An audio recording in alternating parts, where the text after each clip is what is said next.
want to call the June 4th meeting of the Central Oklahoma Transportation and Parking Authority to order. And the first item is items from the chairman, and we have 2 awards that were recently awarded to our organization from the Oklahoma Transit Authority, or excuse me, Oklahoma Transit Association. The first is that our system won the Transit System of the Year Award, which we are all excited about. And secondly, we won also the Transit Professional of the Year was awarded to Marilyn Dillon, our mobility management coordinator, and she's here today, and I'd like to go ahead and bring her up front and congratulate her for that award of the Transit Professional of the Year.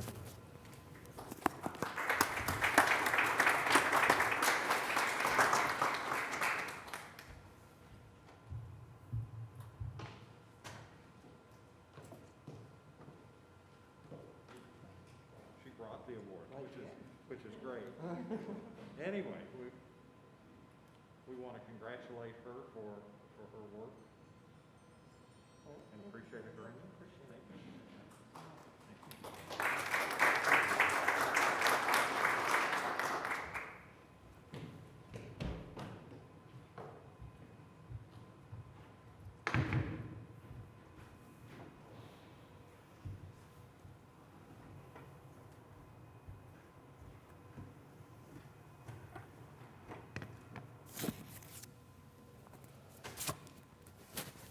Jason, do you want to say anything about the awards? I'm sorry. I'll let you also. Yeah, sure. Thank you, Mr. Chairman. Yeah, just as mentioned, it's really an honor to be recognized by our peers for our achievements in delivering public transit. I know that the Oklahoma Transit Association, between its membership, very active in the state in delivering transit. And so again, really just to be recognized by our peers, I think is great for the Transit System of the Year Award. And I would really kind of reflect on some of the comments I'd made, I think earlier to the trustees and even during the budget presentation, that one of the reasons I think we were recognized for that award was just our ability to demonstrate resiliency, in the environment we operated in last year. Our senior leadership team, our management team, all our employees really pulled together. And even though we were emphasized on delivering safe transit system, we kept our focus on developing our employee-driven transformation plan, our internal strategic business plan. And so all those things culminated, I believe, in being recognized for that. And then just a couple of words about Marilyn. I know you guys have heard Marilyn present to the board before. It doesn't take long to hear her presentation before you realize the passion and the expertise that she has in delivering mobility management services. And that's a technical term we use in the industry, but mobility management, Marilyn is really seen throughout the state as an expert in ADA transportation, and we know the services she provides in delivering really innovative transportation delivery to seniors within our community. Again, with Marilyn's involvement in our mobility management program, we've extended and added transportation services like Embark Well, the Arnall Foundation grant coordination that you'll see on the agenda, and even expanding some of our non-emergency medical into Canadian County at the request of the Area-Wide Aging Agency. So those are my comments. Thanks for letting me make a few. And Marilyn, we appreciate you. And we also have Jesse Rush here, our Assistant Director of Operations, who received the award for us at the OTA conference. And as we know, him and his team are instrumental in the Transit System of the Year Award. Transit System of the Year Award. Thank you. Thank you, Jason. And again, congratulations. It takes the entire organization to win those awards, and it's good leadership and good dedication from all of the people at COTPA. Moving on, are there any residents to be heard? Being none, we'll move on to approval of the minutes of the COTPA board meeting of May 7th. Is there a motion? Or are we going to do this? Mr. Chairman, would it be okay if I voice vote throughout the meeting today? Is that okay? Voice vote? I'm having difficulty logging in, so can I just voice vote? Cool. Okay. Then I'll start by moving the, thank you. Okay. Okay, it's been moved by James Cooper. Needing a second?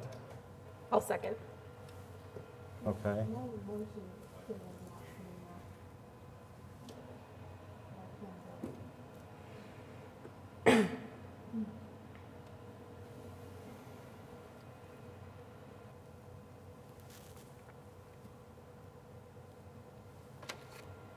Are we making this work?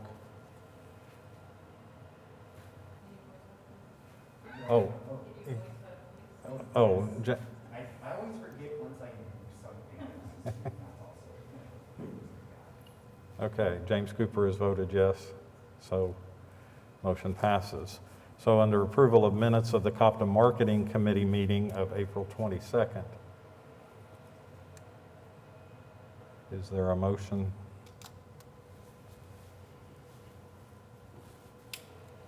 So moved. Been moved by Meg.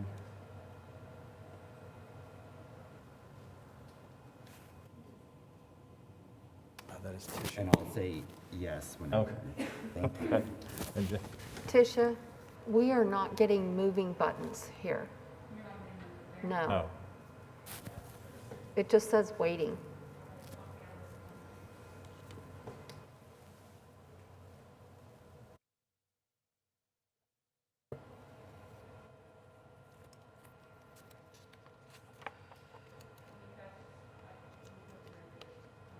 Okay, so did I have a motion by Meg, and is there a second by James?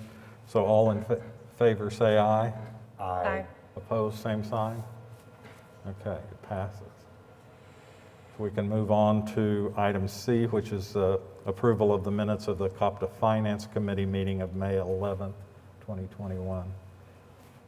Is there a motion? Moved by Robert, second by Laura.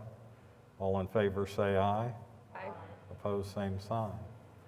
Going to move into the consent docket now, and there are 9 items on the consent docket. Is there any of the items that any of the trustees would like to be handled individually? If I not, move approval of the consent docket. okay, it's been moved by Laura, seconded by James. Then we have the voting is back up. And James says aye also.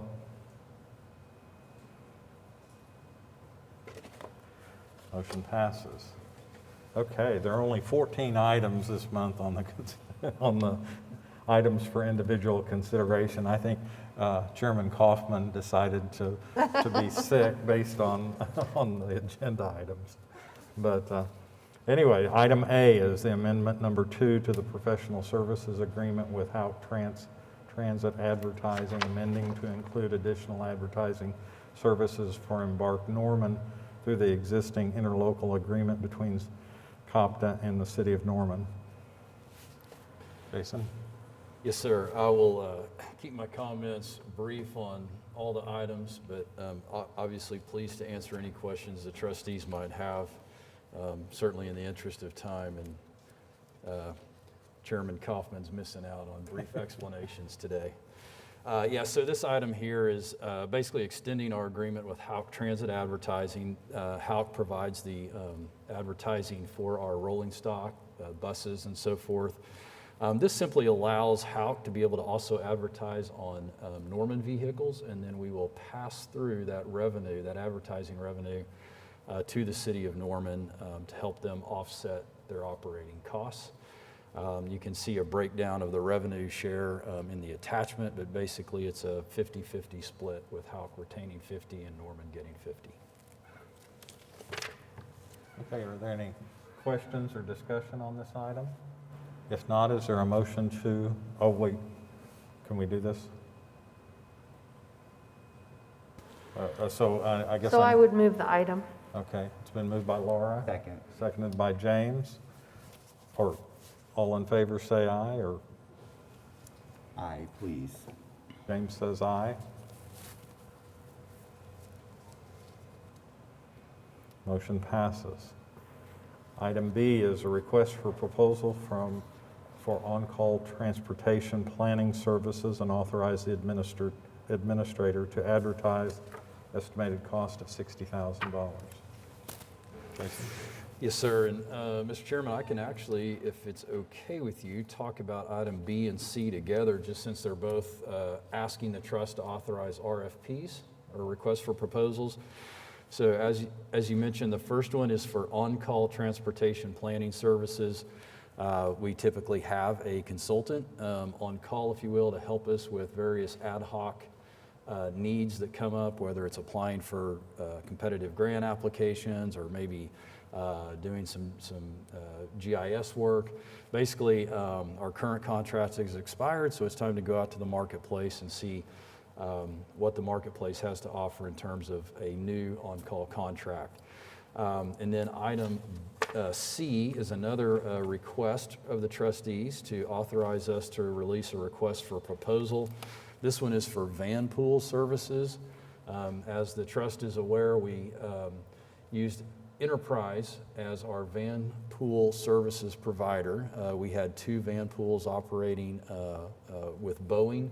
Both of those van pools were discontinued within this last year.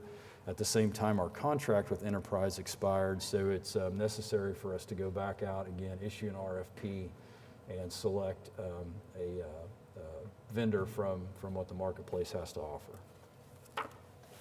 Okay, are there any questions or comments from the trustees? If not, we'll vote on item B on the on-call transportation planning services, RFP. Is there a motion? Move approval. James moved approval. Is there a second? Second. Meg seconded. All in favor, say aye. Aye. Aye. Aye. Okay.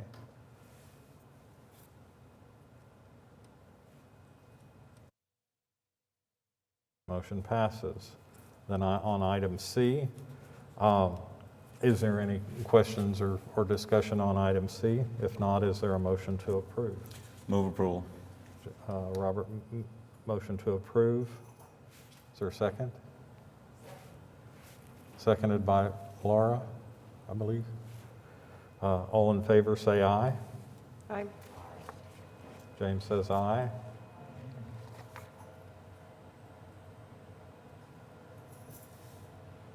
Motion passes. Item D is a resolution establishing a policy to authorize the administrator to approve the short list of proposers based upon the evaluation criteria used in the request for proposal process and approved by the trust in the authorized contract negotiations with the top-ranked proposers. Jason? So this item here is actually a request of the trust to consider a variation to our current purchasing policies.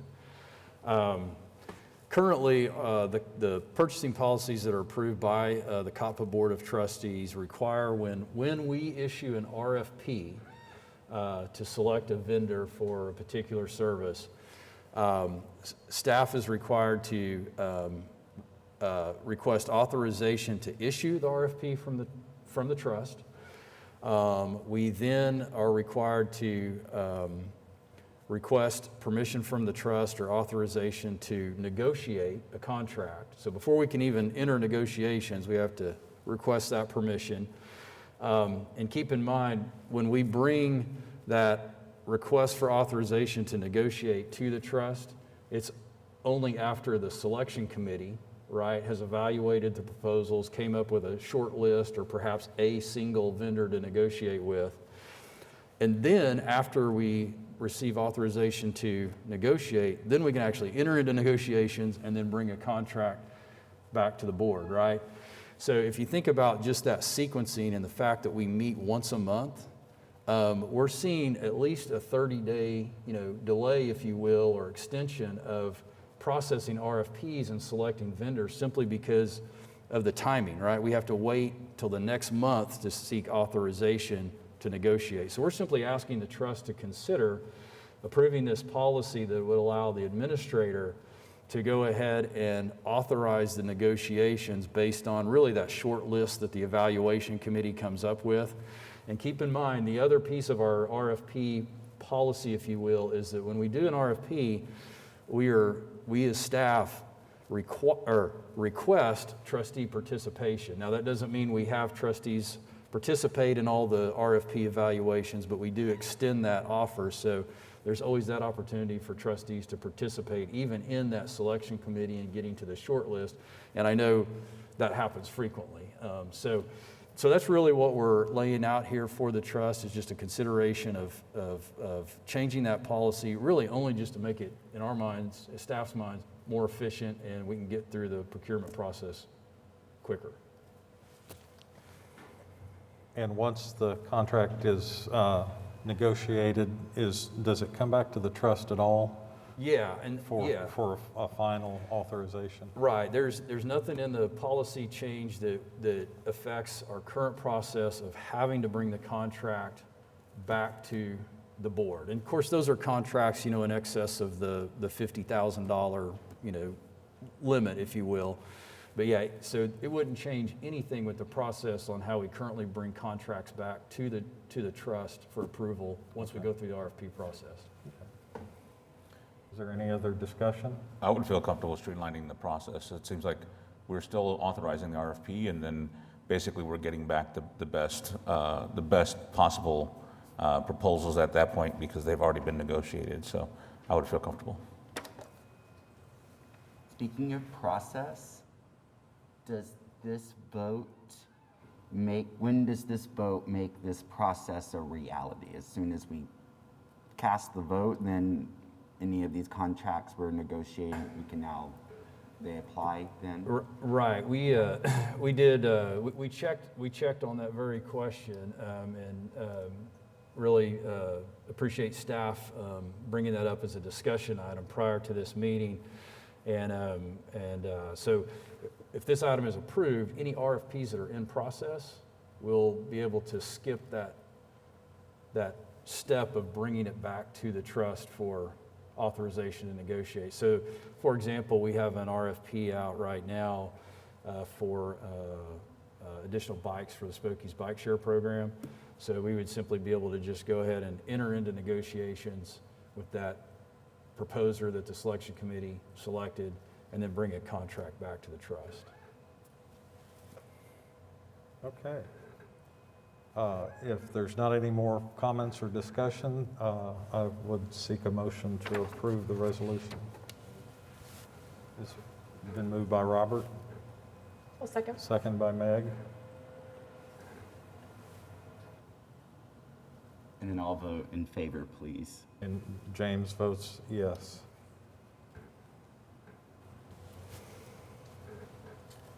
Motion passes. Item E is an amendment number 2 to the agreement with the City of Edmond to provide for disbursement of the American Rescue Plan Act's federal funds for COVID-19 relief to the City of Edmond. Yeah, this item here, as the trustees are aware, we enter into an agreement with the City of Edmond, essentially to formalize a pass-through agreement of federal funds that are received by COTPA.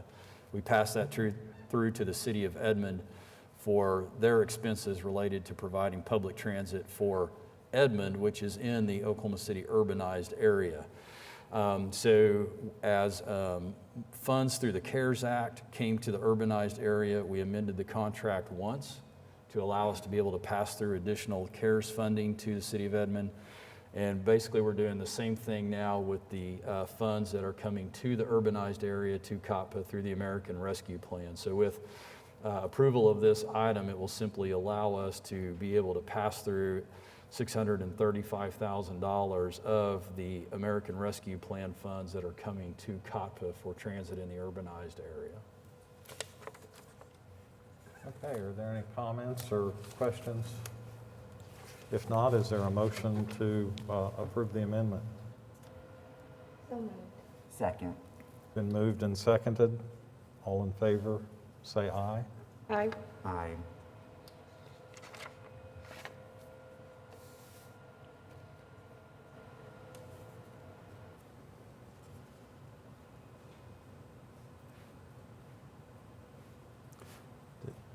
Has everybody voted?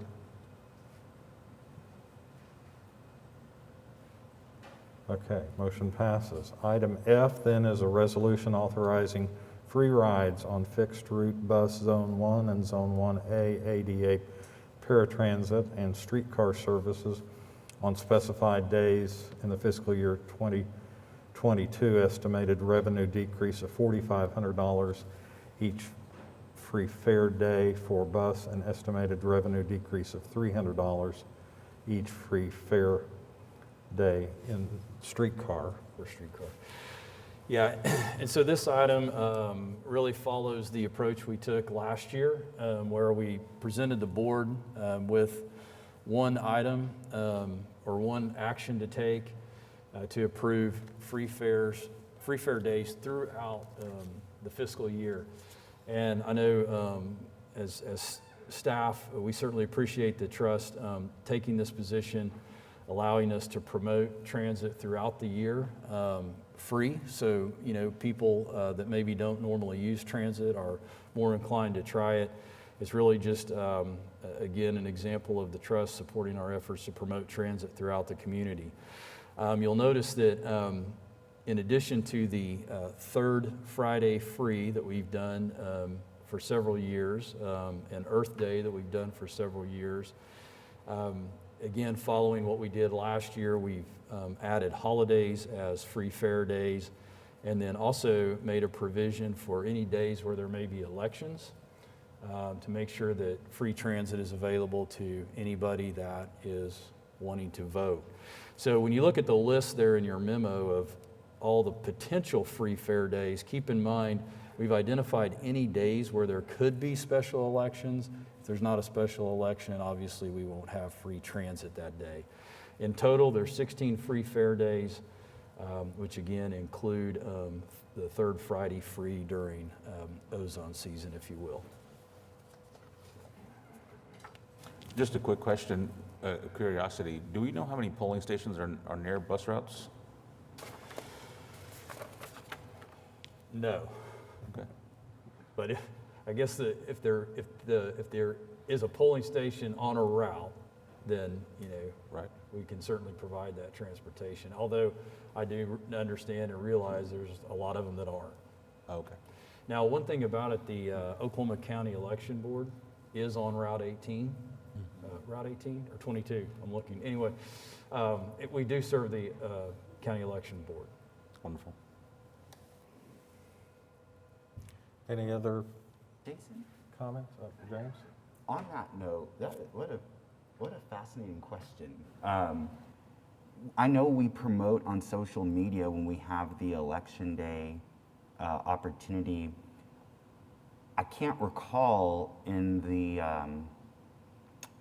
that marketing though, specifying the county route, and that might be something to consider, particularly for the early voting days, and then just generally. I hadn't stopped to think about that question Trustee Reese has raised, and then you mentioning the specific route of the election board. I think that might be worth our time going forward and Okay. letting folk know. We'll make sure we'll have that in the minutes, and I know marketing staff is watching the meeting, so yeah, that's a great suggestion to promote that site specifically for voters. All right, is there a motion then to approve the resolution authorizing the free fare days? So moved. Okay, it's been moved and seconded by Robert and Meg, and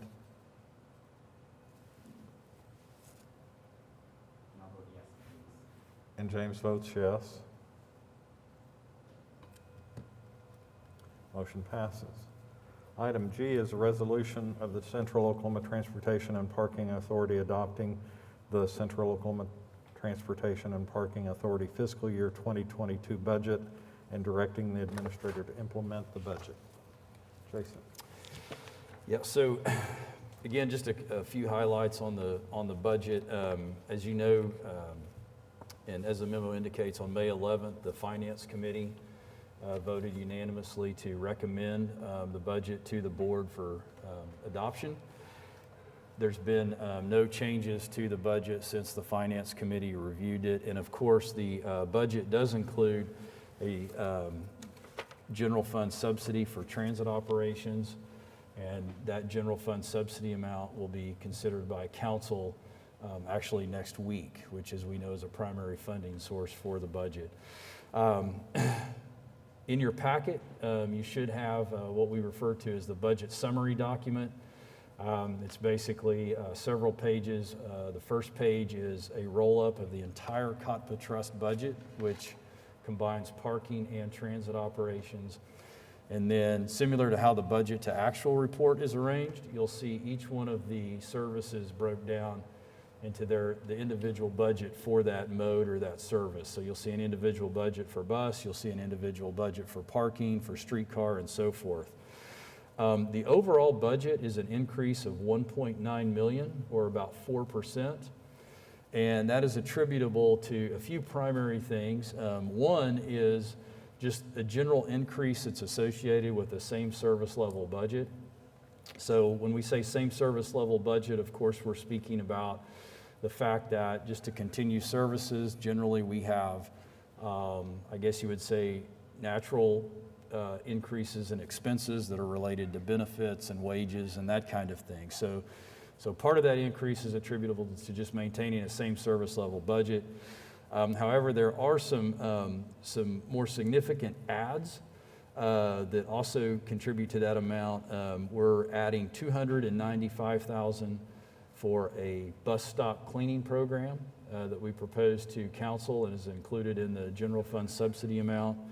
We're also looking at $264,000 additional dollars, again included in our proposal to council for the general fund subsidy amount that will allow us to increase frequency on Route 18. Route 18 serves Lincoln, and of course the new Homeland grocery store is going to be opening along Route 18. And so, one, we'll be able to provide better transportation options to that grocery store, which, as we know, is located within what's designated as a food desert in our community. But then also, I think it's a great kind of final step in implementing those recommendations from the Nelson-Nygaard study back in 2014, where one of the goals was to get to 30-minute frequency on all routes. And although we made significant progress early on and we really enhanced our frequency, Route 18 has been one of those, and it's our last route that is currently at 1 hour frequency. So that's really a big deal for taking, in my mind, our transit system to that 30-minute or better frequency. And then lastly, there's about $520,000 increase in the parking budget. And the primary reasons for that increase is, one, bringing a new convention center parking garage online. So we now have a new garage that we'll have to fund expenses for. But also, we're adding back labor in anticipation of events. So as you recall, this year we actually lowered our parking budget. We were able to reduce our expenditure some because, quite frankly, we didn't have, and for part of the reason we didn't have labor for events because there weren't any events. So in anticipation of events in this next fiscal year, we're adding those labor costs back in. And so I'm happy to answer any other questions on the budget. Any comments or discussion, questions for Jason? Mr. Chairman, I did want to add that in addition to the Homeland grocery store that Route 18 will serve, will be the Senior Wellness Center 3, which I think is probably coming online late in next fiscal year, but is also a significant attraction for people to be able to get to in addition to the grocery store. Absolutely, that's good. If not, any other questions, then we will entertain a motion to adopt the budget. Move approval. James moved. Laura seconded. All in favor? And I'll vote in favor, please. And James votes yes. Motion passes. Moving on to item H is a resolution authorizing half-off pass sale for up to 7 business days in both July and December 2021. Jason? Yes, this is our annual item that we present to the trust authorizing the half-price transit pass sales. We offer half-price passes for 1 week, as mentioned in July and December. Again, this is limited to transit passes, whether it be on the Token Transit app or purchasing passes in person at the transit center.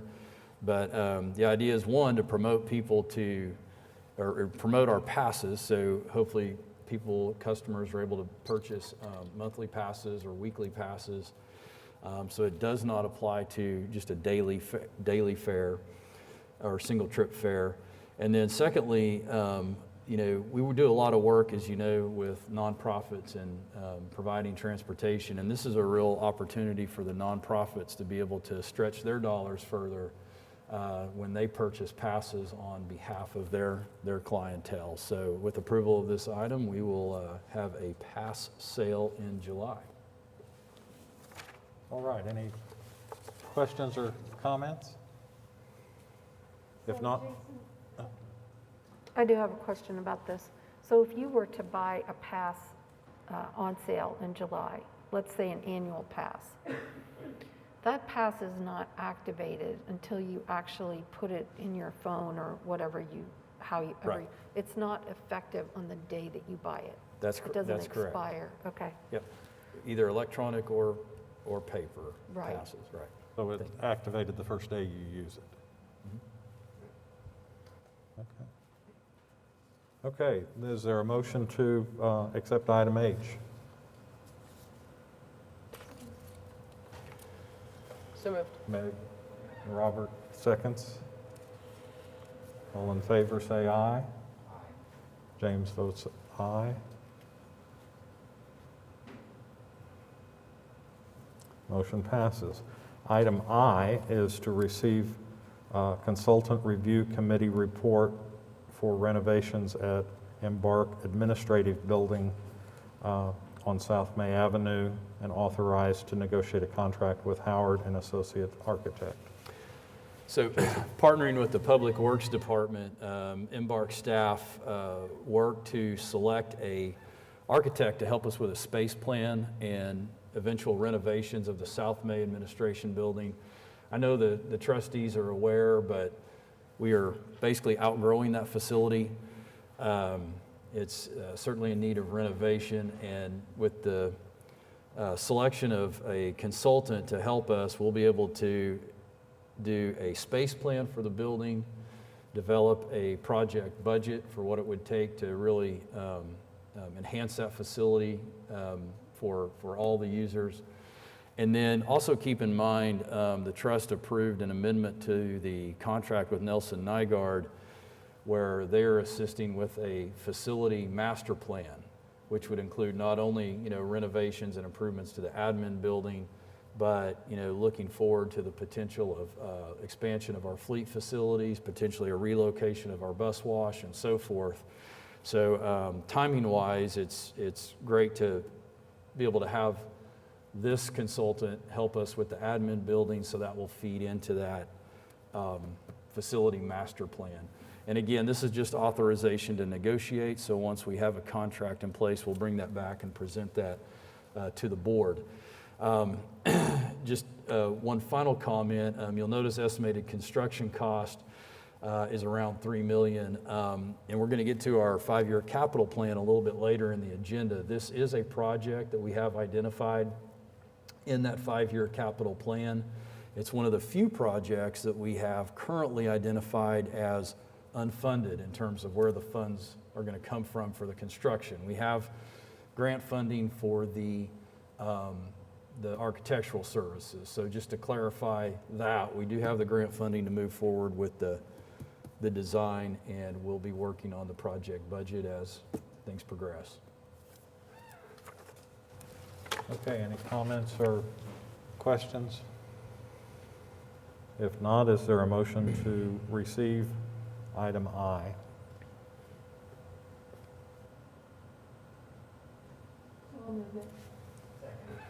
It's been moved by, I'm sorry, Meg? No. Oh, Laura, okay, and James. Okay.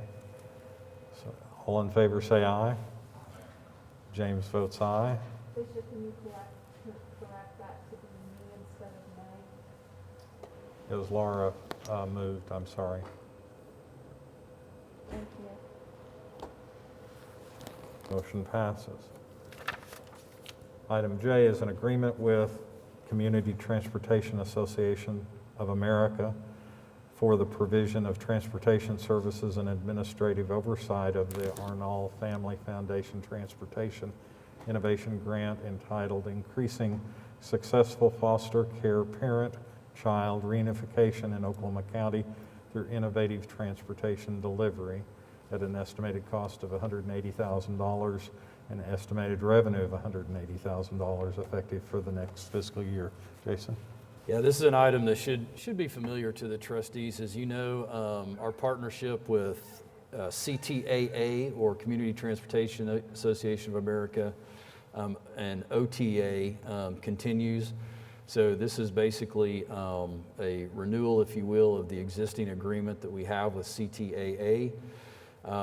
They are our partner in the Arnall Family Foundation grant program that, as described, is focused on reunification of parents and children that are in the foster care system. And our role, as you know, is to provide transportation. That was, in terms of reunification, one of the major gaps that was identified was the ability for participants in the program to have transportation to get to where they needed to go to fulfill their obligations. And so this is another example of a program that Marilyn Dillon manages and has really started from ground up, you know, and so this will just be a continuation of that agreement. Again, the costs for the program are offset by the grant revenue. I just want to comment about how wonderful of a partnership this is. I mean, obviously, reunification is really huge for us that work in the foster care arena, and just seeing that tool and those obstacles being removed is a really big deal, and especially not having to have somebody else create a different solution, but obviously working with us that work within transportation to do that too. So. Mm-hmm. Great. Any other comments or questions? If not, is there a motion to approve item J? James moves approval. Second. Laura seconded. All in favor say aye. James votes aye.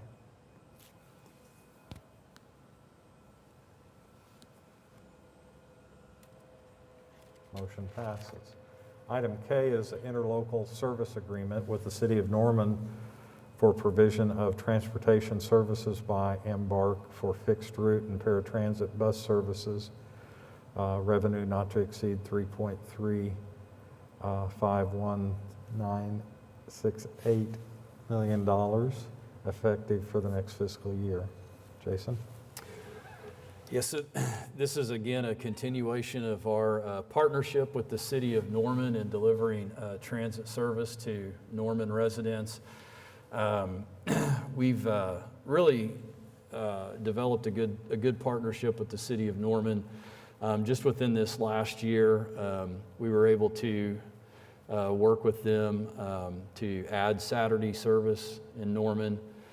We received our customer survey results back and scored, in excess of 80% in terms of overall satisfaction from Norman customers with the service. So it really, although this is a formal agreement to extend that transportation, I know that there's been a lot of behind-the-scenes work and bringing that service to light, and the job that we've been able to do, again, working with our partners. And just take a minute to recognize Haley Rawson and Michael Scroggins for negotiating this contract, and then, of course, our partners in Norman that helped us get here as well. So just as a reminder, we are a contractor for the city of Norman.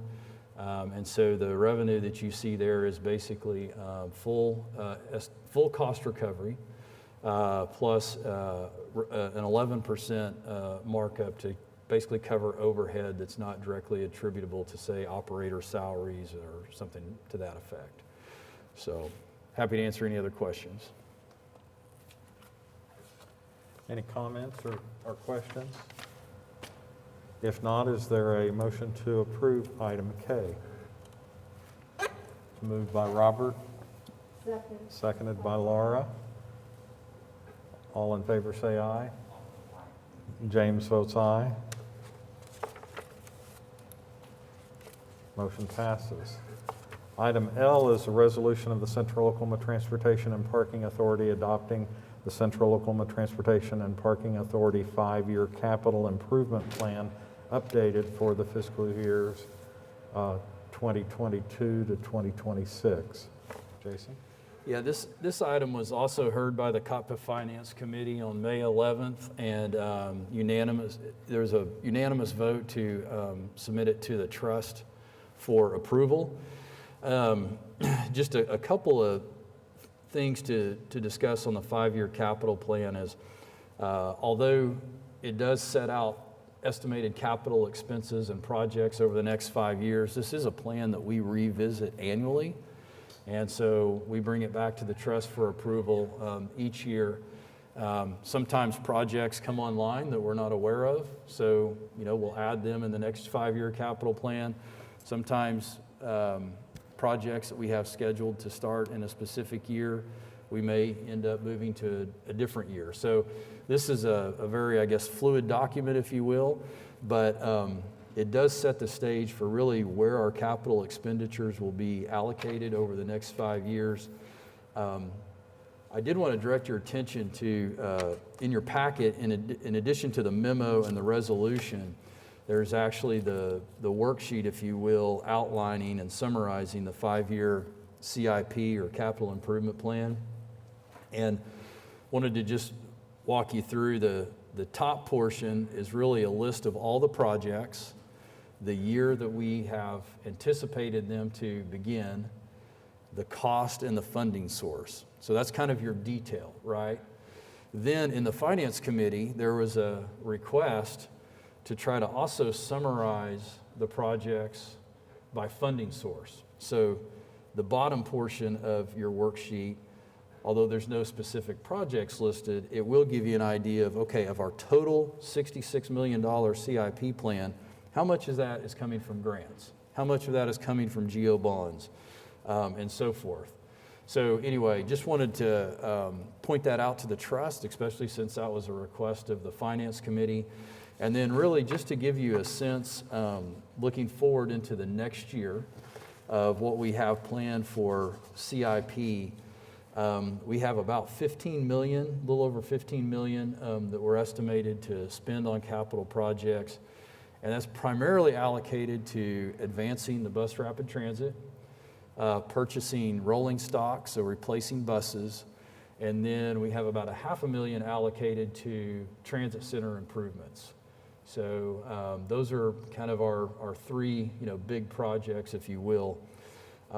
Again, we try not to include anything that's unfunded in the plan. We don't want to come to the trustees with a list of, hey, we'd love to do all these projects, we just don't have any funding source for it. But for what we consider as staff to be kind of high priority items that we think the trust needs to be aware of, that we think we need to do these, but we haven't yet identified a funding source, we do include a few of those. So you'll notice there's a few unfunded projects. One is the South May facility that I mentioned. The other is the potential construction of a mini hub, when and if that comes to fruition. And granted, we're relying on our comprehensive operational analysis to really help us dial in on maybe where the ideal location for that would be. So really no urgency for the funding. And then secondly, you'll see a couple of years on our bus replacement program where we have a portion of bus replacement unfunded. But typically we have a pretty good track record of being able to solve those funding gaps through competitive grants and or strategic programming of our 5307 and 5339 urbanized area formula funds. So again, nothing, at least in my mind, to be alarmed about in terms of projects unfunded, but just wanted to make those comments. Are there any other comments or questions for Jason? If not, is there a motion to approve item L? I'm sorry. Robert moved approval. A second. Meg seconded. All in favor say aye. James? James votes aye. Motion passes. Item M is the resolution adopting state contract with Creative Bus Sales with amendments made since originally presented to the board and authorized increasing annual estimated amounts to $1.8 million for the purchase of paratransit vans, estimated annual cost of $1.8 million for the June 4th, 2021 to January 31st, 2024. Yes. And, go ahead. So with approval of this item, again, as you know, the purchasing policies adopted by the board allow us to purchase from state contracts, allow us to purchase from city contracts, because those contracts have went through a competitive selection process. And as mentioned, we've actually presented this contract to the board before for approval.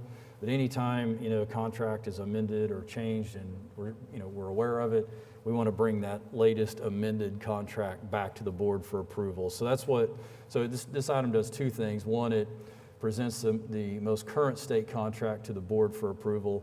And then again, it sets an annual estimated expenditure amount, if you will, of about $1.8 million to allow us to replace paratransit vans that you'll see are included in the 5-year CIP. It doesn't obligate us to spend the 1.8. We're not necessarily going to need the 1.8 every single year, but there are a couple of years where we may get close to that amount with the amount of paratransit vans that we're going to be required to purchase to keep our rolling stock replaced and in a good state of good repair. Any questions for Jason or comments? If you all read your board packet, I think that the state contract was included in the packet. It was about 1,200 pages. I'm sure you all read it and are up to date on it. But if there's not any other comments, is there a motion to approve item M? Move approval, Mrs. Laura. Laura moved A second. and Meg has seconded. All in favor say aye. James votes yes. Motion passes. Item N has been striked from our agenda today. So we'll move on into ratification of claims and payroll. Jason? Do you normally comment on this? I'm sorry. I do not, but I'm Okay, are there happy any- to. It's pretty standard. It's just all the claims that were paid from, as the memo indicates, May 4th through May 25th. Okay, is there any questions or comments? If not, is there a motion to ratify the claims and payroll? So moved. Laura moved. Is there a second? James seconded.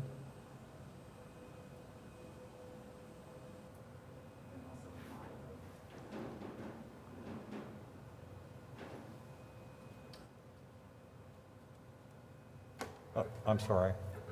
Is it not working?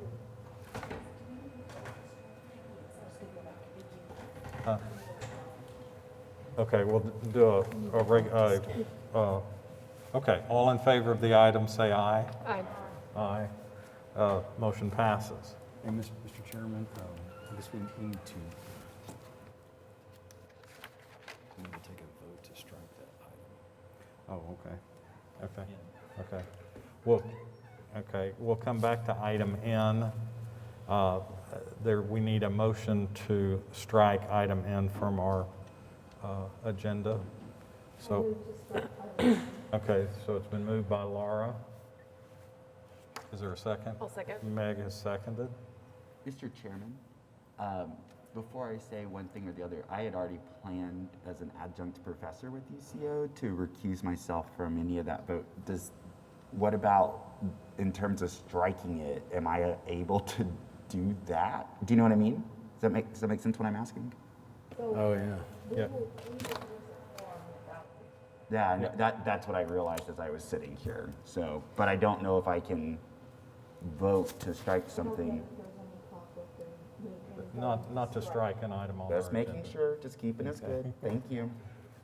Point well taken. So, anyway, so it's been moved and seconded. All in favor, say aye. Aye. Opposed, same sign. Motion passes to strike item N. Okay, we're moving on to receiving our financial reports for budget to actual ending April 30th, 2021. Jason?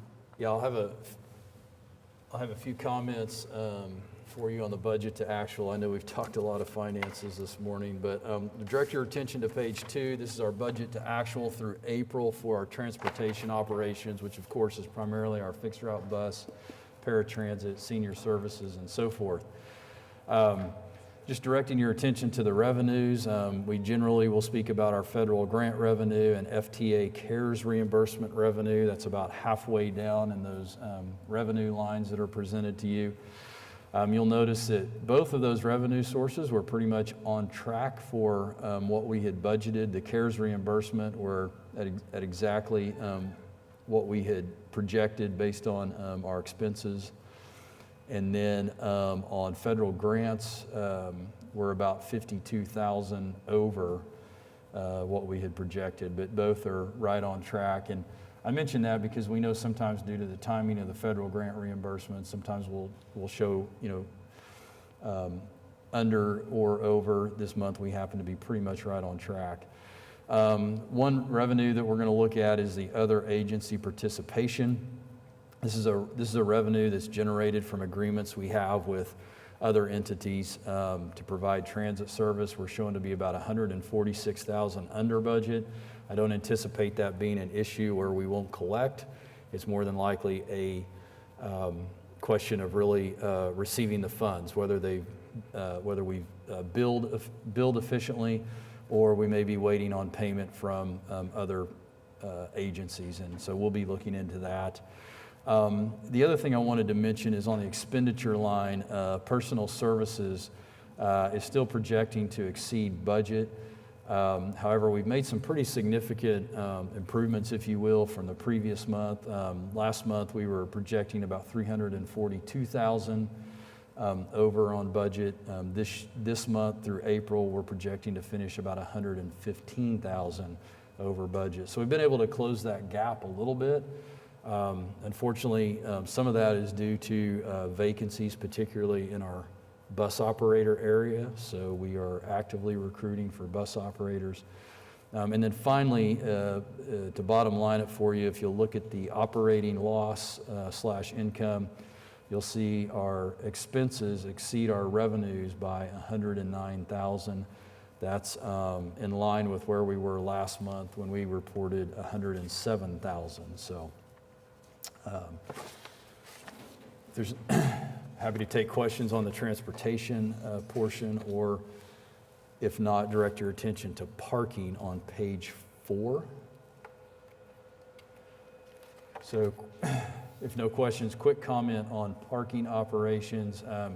Again, very similar trends on both revenues and expenses that we've discussed in previous months. I did want to direct your attention to the third footnote. which shows that the expenditure balance, particularly on the parking garage operations, reflects payments to Republic through February. Again, we are working on our internal process to pay those invoices quicker, if you will, so that we don't have to necessarily explain the variance every month. But through April, we basically had an estimated $250,000 of expenses incurred to Republic that are not reflected in your budget to actual. And that's significant because if you look at the operating loss/income line, right now we're showing to be operating at $139,000 more in revenues than expenses. Obviously, if you add in another 250 expenses, that puts us in the red, if you will, by about 90,000. Now keep in mind that's nothing we didn't anticipate. It's part of the reason we took a budget amendment to the trust earlier this year to allow us to budget some of our capital reserve fund balance for this one-time occasion to support our operating expenses. But nonetheless, I just wanted to make that point to the trustees. And then finally, my comments will conclude on page 7, streetcar operations. And again, my focus is primarily on expenses incurred to contracted service providers, in this case Herzog. You'll notice that we actually, on streetcar operations, we actually show to be at about $2.5 million in total expenses through April. Again, your footnote will show that we have approximately $650,000 of outstanding expenses that will eventually catch up with our budget. So where you see an operating income, a surplus, if you will, of about $920,000, that surplus will erode rather quickly once the $656,000 of expenses are booked. So with that, I'm happy to answer any questions on the financials. Any questions or comments about our financial reports? If not, is there a motion to receive the financial reports? Robert moves. Second. Laura seconds. All in favor say aye. James votes aye. Motion passes. Moving on into our program reports, we have one program report on transit service program. Jesse?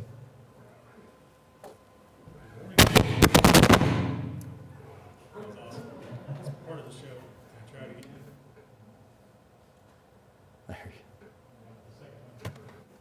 there. Can you hear me okay? There we go. All right. So, yes, good morning. Good morning, Vice Chair, trustees. It's been a while since I've been here. Last time I was in here was March of 2020.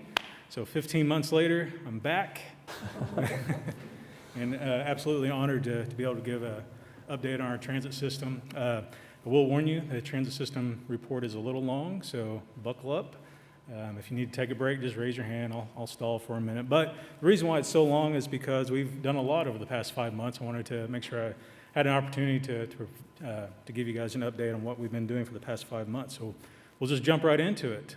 I can't control it up here anymore, so Mr. Henry over here will run our slides for us. So one of the main things that we did over the past 5 months was working with our state health department and obviously the city of Oklahoma City to designate our transit employees as essential workers. That allowed them to get their vaccines in phase 2. So we were able to vaccinate 175 of our frontline employees back in January, and then continue that process, getting anybody that we missed. So super excited to be able to work with our partners to be able to get those vaccinations for our employees. And then also just wanted to give a quick shout out to the Oklahoma City Fire Department who was there to administer our vaccinations. Great partnership. And then also wanted to take an opportunity to give a shout out to Molly Rainey. She's our rail safety specialist. Basically, the second week of March, she moved from our offices. She moved into the emergency management bunker.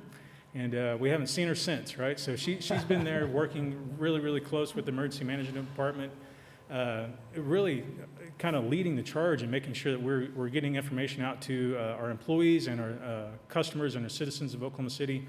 All those reports that you would see coming out of the emergency management office, that's Molly's work, right? So she was there. She's very good at taking information and being able to put it into graphs. And so all that information you're seeing coming out of the emergency management office, that's Molly's work. And then also, she was really a leader in setting up the vaccination pods, not just for public transit agent or our public transit employees, but also all of the city of Oklahoma City employees. So, just really wanted to give an opportunity to give a shout out to Molly and all the hard work that she's done over the past 15 months. And she's moving back to South May here in about a week, so happy to see her. And then, obviously Oklahoma, we have some severe storms often. And so we wanted to make sure that we got out in front of that. So Eugene Fritz with our safety team kind of called a tabletop exercise together with Oklahoma City, Embark, and Norman Embark.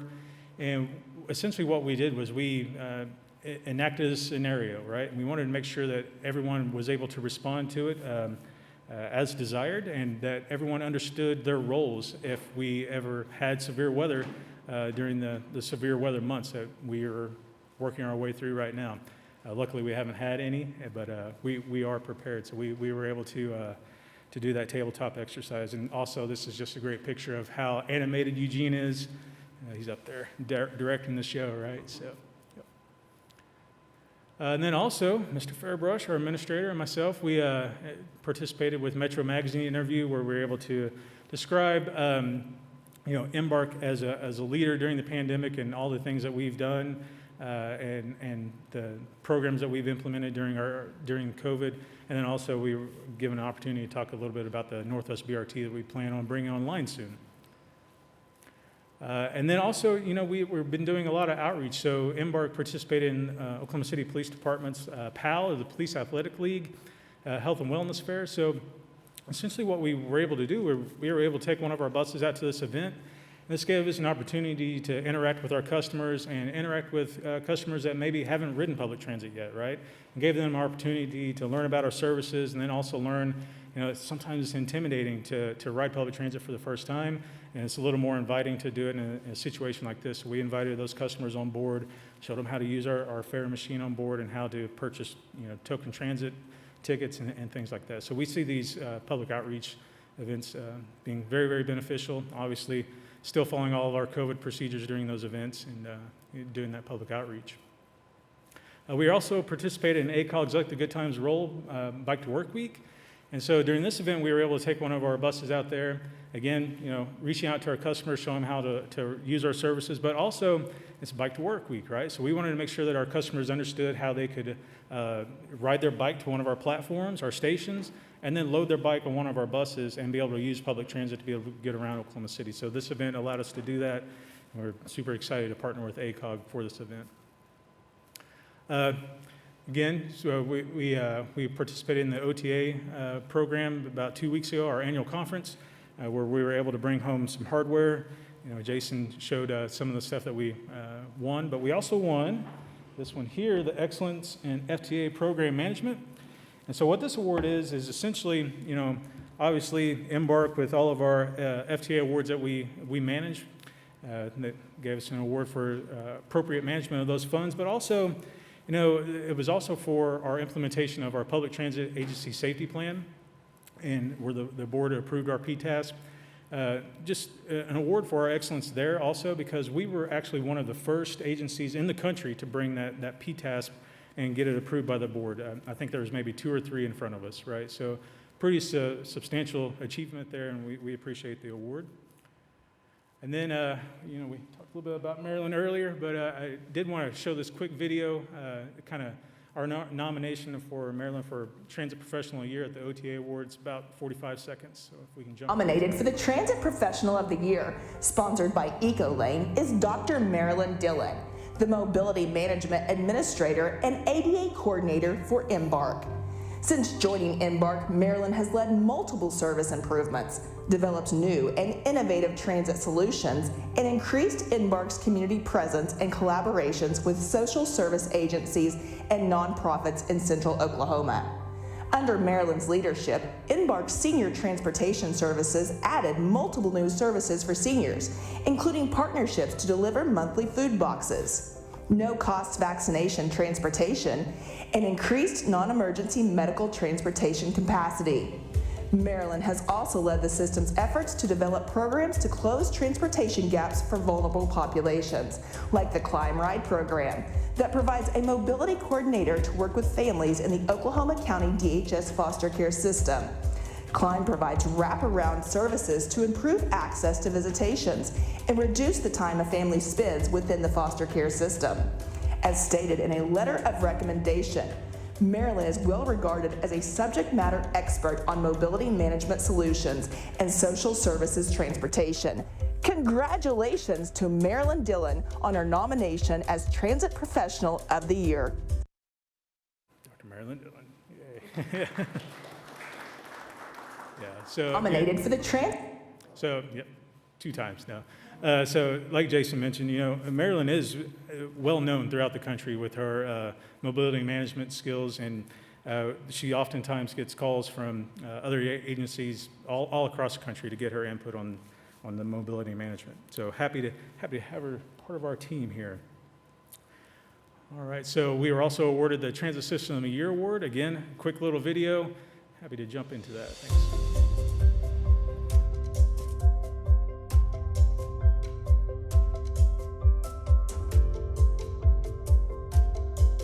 Nominated for the Carol Bush Transit System of the Year Award, sponsored by CWI Digital Systems, is Embark. The system is committed to developing innovative and creative services to provide full transit access to the Oklahoma City metro area.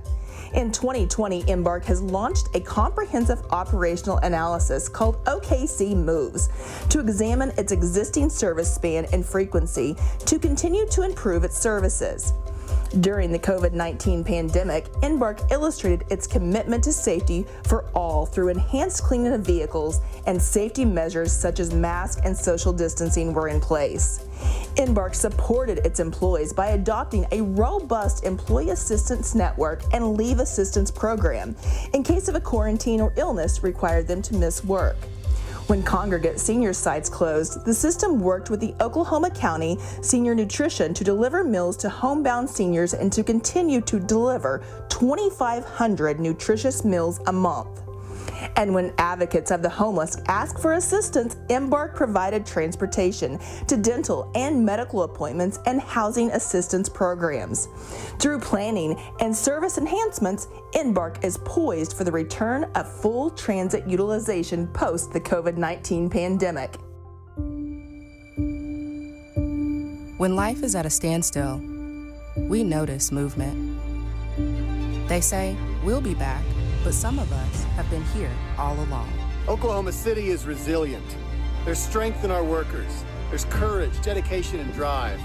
To all the drivers, doers, helpers, riders, and all of those moving us forward, thank you. For those staying home, we saved you a seat. Congratulations to Embark for its nomination as the Carol Bush Transit of the Year Award, sponsored by CWI Digital Systems.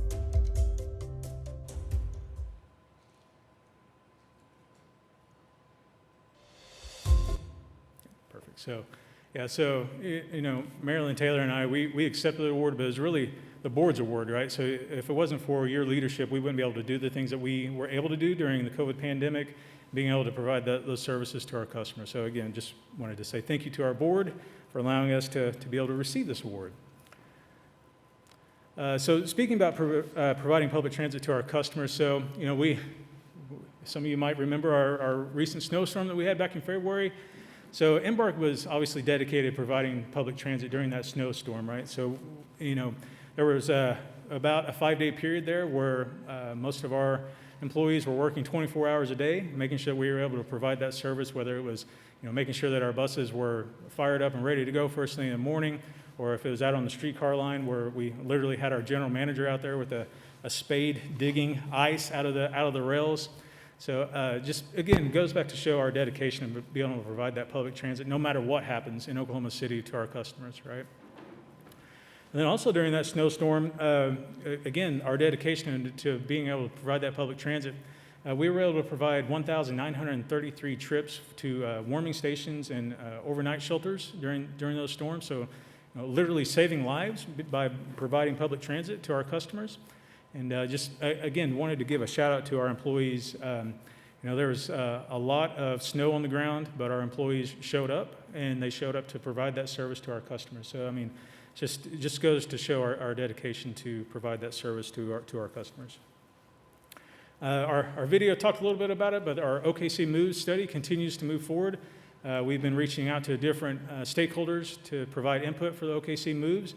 We're excited to provide bring back those recommendations soon in the coming months, toward the end of the year.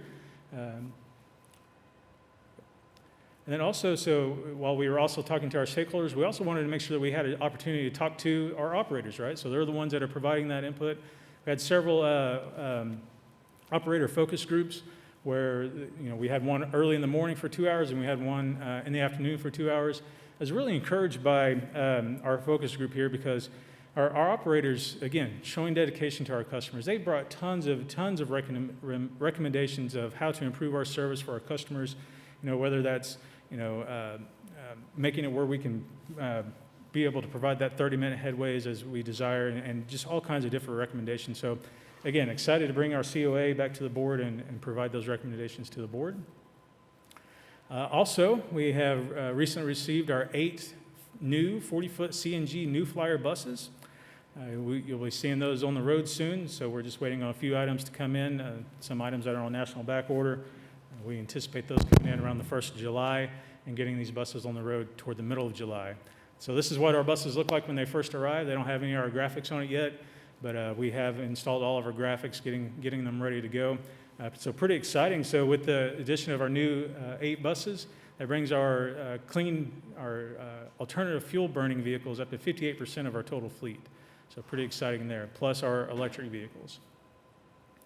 Embark has also worked with the OTA to help develop ODOT's first statewide transit plan. And so this comprehensive statewide plan outlines the goals, strategy, objectives, and priorities to make Oklahoma a top 10 state for public transit. So pretty exciting movement there with ODOT and OTA's leadership. We're able to get that plan approved. So essentially what that does is it outlines different ways to help fund public transit in Oklahoma and throughout the entire state. So we're excited to get that plan accepted.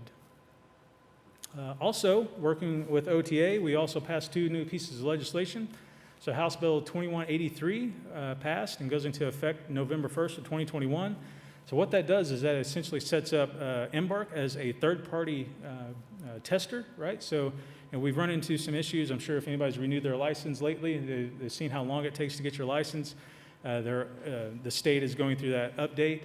What this allows us to do is this allows us an opportunity to be able to speed up that process for our employees, to be able to get new hires on the road quicker, right? So that allows us, instead of sending our new employees after we train them to go do testing, who knows where, maybe it could be as far away as McAllister, to be able to get them in as soon as possible. That allows us as an agency to do that testing. We also passed House Bill 2182.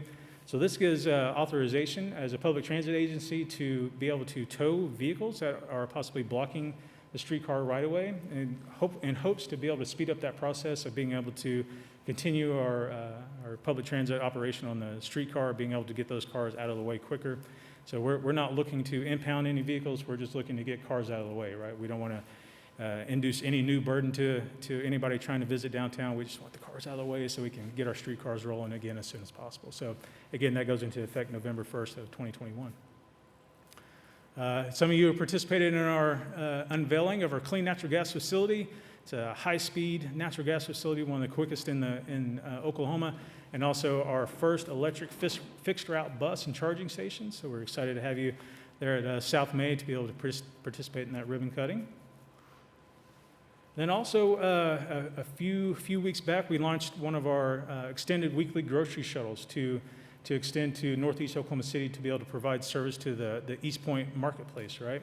And so again, this is a weekly grocery shuttle. It's free to our customers that are 60 years of age or have a a disability, all you have to do is call 405-297-2583, fill out a quick questionnaire, and then you can start using this service the next day that this shuttle is available to you. So super excited to be able to provide this shuttle to Northeast Oklahoma City to help get us out of that food desert there. So going to jump into our ridership numbers real quick. So this is our fixed route ridership. You can see that we are continuing to see an increase over last year. So nearly a 70% increase over last year, 2020. Obviously, we saw a pretty significant decrease with COVID and things shutting down, but we're excited to see that trending back up with our ridership on fixed route. And then also seeing that trend going up on our fixed route night service, right? So continuing to see our trend for ridership to continue to go up. You can see our numbers there, 5,379 compared to 611 in the previous year. So pretty significant improvement there. Mobility management, so Maryland's group here. So again, continuing to see huge increases with our mobility management. Obviously during the pandemic, a lot of places shut down. And so we're starting to see those places open back up, and we're there to be able to provide those rides to those that need it the most, right? And then our Embark Plus ridership, again, continuing to see an increase over the previous year. We're looking forward to seeing those ridership continue to increase. And then streetcar ridership also continues to increase. We saw one of our biggest months back in March and April. Again, it goes back to for streetcar ridership to improve, we need events and people downtown moving around. And as we're starting to see those events open back up and people coming back downtown, we're starting to see our ridership increase. So we're also super excited about that. And that is it. There's 27 slides pretty quickly. So if anybody has any questions, be happy to take any questions. Again, honored to be back in this room and be able to provide an update to the board. Thank you. Great work. We're very appreciative. Thank you very much. Thank you, Jesse. Are there any other questions or comments about our transit report or any of the other 4 reports that were in your packets? If not, is there a motion to receive our program reports? James moved, Laura seconded.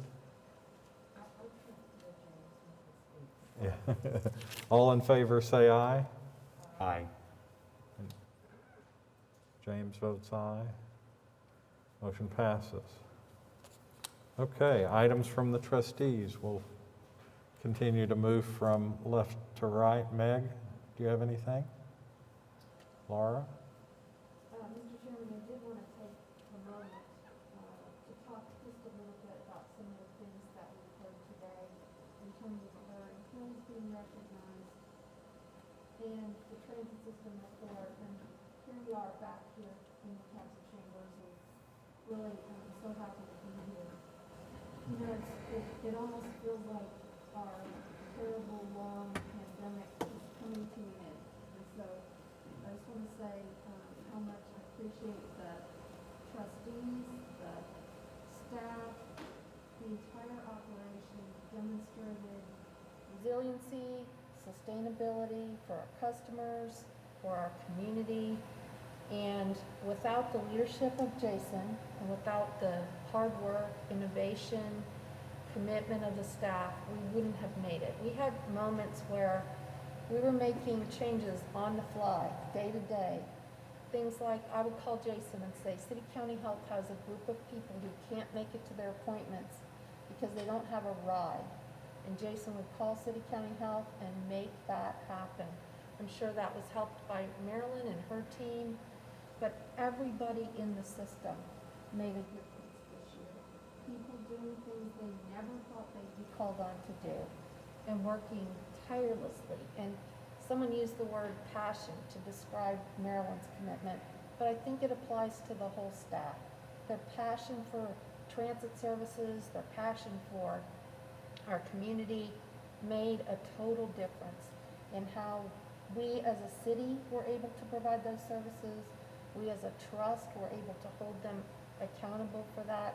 And I just want to say thank you from the bottom of my heart. Yeah. Thank you. James? I'll echo what Trustee Johnson has to say. So no reason to repeat all of it, except to say, always and forever, much love to Dr. Dillon. Dr. Dillon, I just think that is, I remain in such awe of your empathy, and your work. And I'm very excited about us meeting a 7-year goal of getting the transit route to that 30-minute frequency, to see this year's budget fulfill that promise that 2014 set in motion.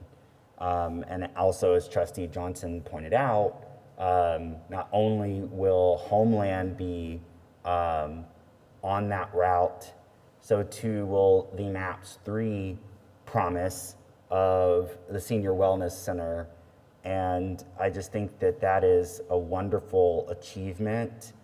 I've heard, it was one of my favorite podcasts, someone was discussing government as a just concept, and sometimes it feels that government is an ocean liner to move it toward the things we need doing. And I think that's an example. It takes time often to achieve the results we want to see, whether that's setting in motion MAPS 3 all those years ago and now seeing this wellness center, or the work of so many people in this city government and on the east side of the city to secure a grocery store after decades of work to do so. And then sometimes government just has to work in the moment, as Trustee Johnson said, during the pandemic, right? And I'm sure we're going to take a lot of innovations from this last 15 months of global horror into what are hopefully some better days for us. But I'm so excited about that route there. Last night, I was talking to a former colleague of mine from Oklahoma City University who lives in Portland, and I described to them the upcoming bus rapid transit to the northwest side of our city and the MAPS 4 setting in motion the next 2 bus rapid transits to connect to the northwest one.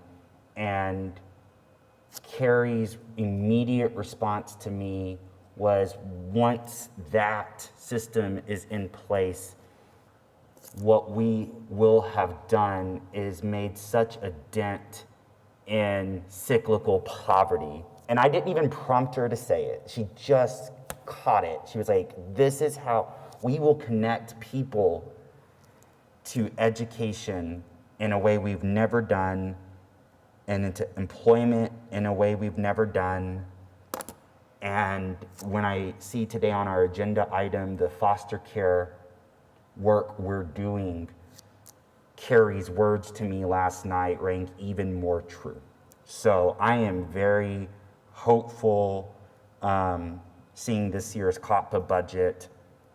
I am humbled by the last 15 months of the world reducing us to like our most vulnerable, which is, again, a reminder of who we're here to serve, which is our most vulnerable. And it turned out for the last 15 months, it was all of us. So just a reminder, we're all rowing together. So thank you. Robert? Okay, Jason, I'm sorry I skipped you, but I brought the best to the last. I have nothing. No, okay, it doesn't have anything. Okay, well, with that, is there a motion to adjourn? Okay, James makes the motion. All in favor, say aye. Aye. We are adjourned. Thank you all.